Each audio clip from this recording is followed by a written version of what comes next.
Hello, എല്ലാവർക്കും പാലക്കാട് മെല്ലസിൻ്റെ പുതിയൊരു വീഡിയോയിലേക്ക് സ്വാഗതം കേട്ടോ.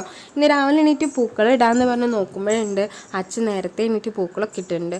അപ്പം എന്നാൽ നേരെ അടുക്കളയിൽ കയറി ഇഡ്ഡലിക്കുള്ളത് ഒഴിച്ചു. അത് കഴിഞ്ഞ് ആമിക്കുട്ടിക്കാണെങ്കിൽ ഒരു ഓംപ്ലേറ്റ് വേണമെന്ന് പറഞ്ഞ ഒരു വാശിയായിരുന്നു. അവൾക്ക് പിന്നെ മുട്ടയൊരു വികാരമാണ്. ഏത് പാതിരാത്രിക്കാണെങ്കിലും എത്ര കരഞ്ഞിരിക്കുന്ന സമയത്താണെങ്കിൽ നമ്മളൊരു ഓംപ്ലേറ്റ് അടിച്ചു കൊടുത്താൽ അല്ലെങ്കിൽ ഒന്ന് മുട്ട വേവിച്ച് കൊടുത്തു കഴിഞ്ഞാൽ അവൾ ഡബിൾ ഹാപ്പിയാണ്. അപ്പോൾ ആമിക്കുട്ടിക്ക് വേണ്ടിയിട്ടൊരു ഓംപ്ലേറ്റ് ഉണ്ടാക്കി കൊടുത്തിട്ടുണ്ട്. ചട്നിയാണ് അടുത്തത് ഉണ്ടാക്കാൻ പോണത്. പൊട്ടുകടലയും 2 പച്ചമുളകും ചേർത്തിട്ട് സിമ്പിളായിട്ടൊരു ചട്നി ഉണ്ടാക്കി.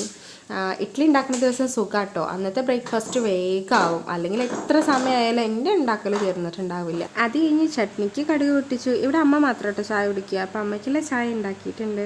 പിന്നെ കിച്ചണൊന്ന് ക്ലീൻ ചെയ്ത് കഴിഞ്ഞ് കഴിഞ്ഞാൽ രാവിലത്തെ ബ്രേക്ക്ഫാസ്റ്റ് കിച്ചൺ ഡ്യൂട്ടി തീർന്നു. അതിന് നമുക്ക് കഴിക്കാനുള്ള ഇഡ്ഡലി എടുത്തു. ഇന്നലത്തെ ചിക്കൻ കറി കുറച്ചുണ്ടായിരുന്നു, അതൊഴിച്ചു. ചട്നി ഒഴിച്ചു. ഇന്നത്തേക്ക് ഇത്രയേ ഉള്ളൂ. Bye bye.